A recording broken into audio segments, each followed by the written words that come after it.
Vinga, va. Aquestes imatges corresponen al passat 19 de juny a la Nucia, on l'atleta sueca, Albert Mikko, es va proclamar campió autonòmic absolut, tot aconseguint la marca personal en els 400 metres llisos amb un 48-43.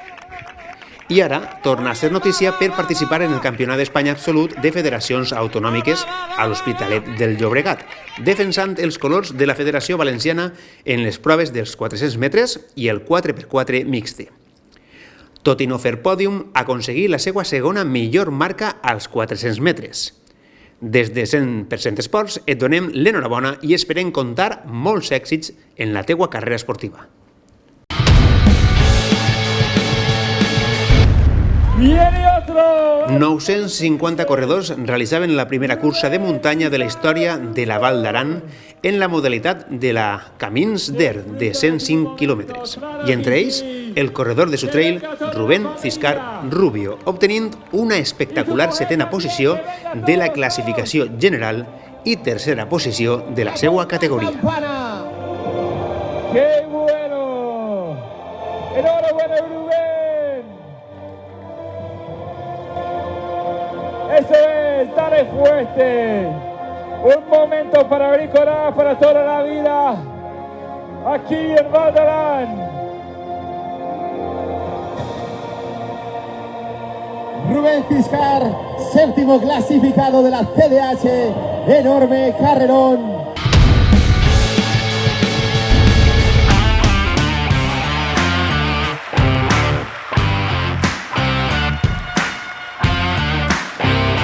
El Club Bàsquet Sueca Fusters Bonet continua preparant la seva plantilla per a la propera temporada, amb la que afrontarà l'ascens a la Lliga EVA aconseguit enguany.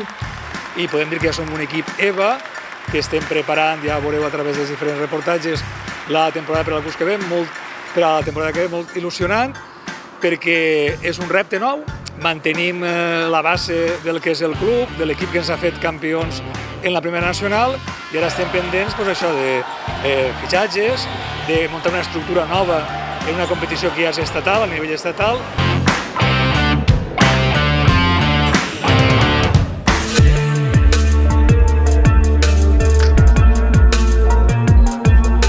Si la passada setmana es feien públics els fitxatges dels jugadors Álvaro Martínez i Hassan Lemnini, ara s'ha presentat la darrera incorporació, la de l'alcoià Fèlix Climent, jugador de llarg recorregut i a qui el club ja portava un temps seguint-li la pista. Bueno, he estat enguany jugat en Ontinyent, duc 2 temporades, de les quals l'any passat tinguérem un ascens i enguany he disputat Lliga EVA en Ontinyent, desafortunadament no hem tingut un bon any i bueno, enguany vinc molt il·lusionat en aquest projecte. Tinc ja ganes de conèixer l'afició, tinc ganes de conèixer ja la cantera i ja tinc ganes d'entrenar.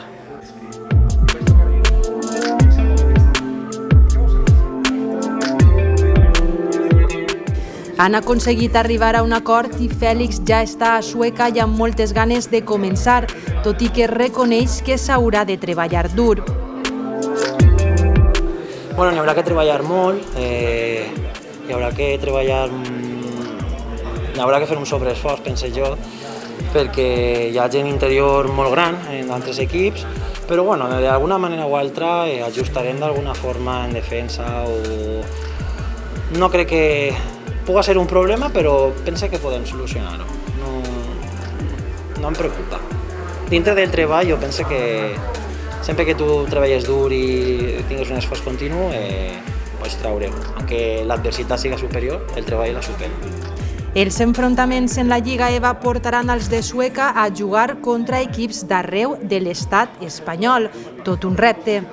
En què a la primera fase tenim equips tant de Múrcia, d'Alacant, de Castelló o de València, i en la segona fase ens podem enfrontar equips de tot l'estat espanyol.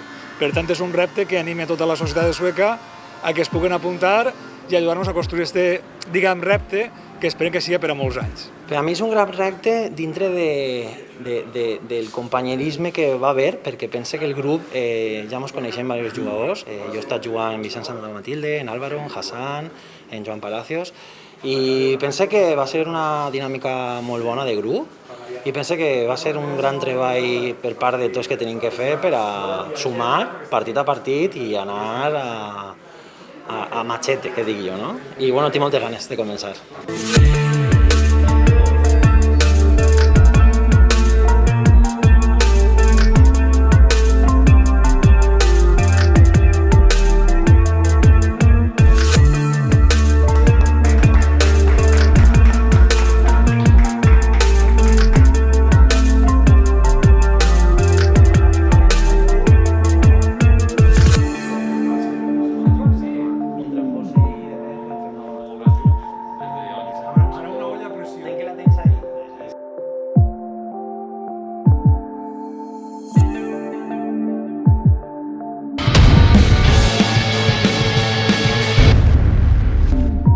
Una de les llegendes actuals del Club Esportiu Castelló, el suecà Marc Castells, abandona Castàlia i s'acomiada en un vídeo emotiu publicat al seu compte de Twitter. La seva pròxima destinació serà el Linares Deportivo.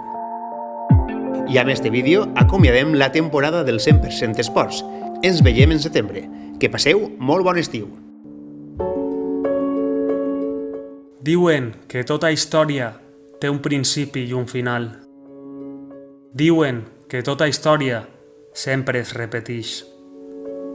Diuen que tota història sempre l'escriuen els guanyadors. L'únic deure que tenim amb la història és reescriure-la. Inclús el passat es pot modificar. Una cosa és continuar la història i d'altra, repetir-la.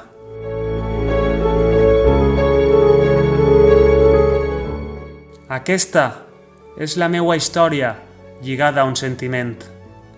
Aquesta és la meua història lligada a l'èxit i al fracàs. Aquesta és la meua història lligada a un club, a un escut i a una ciutat.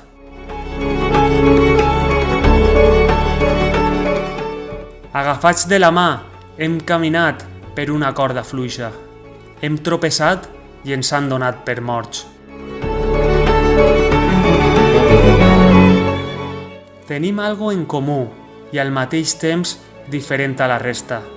Cada volta que hem tropeçat, ens hem alçat amb més força. Perquè el que està mort no pot morir, sols pot reviure. Agafats de la mà, hem tornat a créixer. Agafats de la mà, hem tornat a il·lusionar. Agafats de la mà, hem tornat a plenar un estadi. Hem lluitat, hem guanyat, hem perdut, hem plorat, d'alegria i tristesa. Hem cantat, hem sentit, hem viscut, hem rigut i hem celebrat.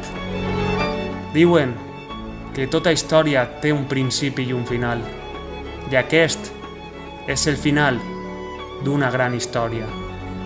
Gràcies, Castelló. Gràcies, afició. Pam, pam, orellut.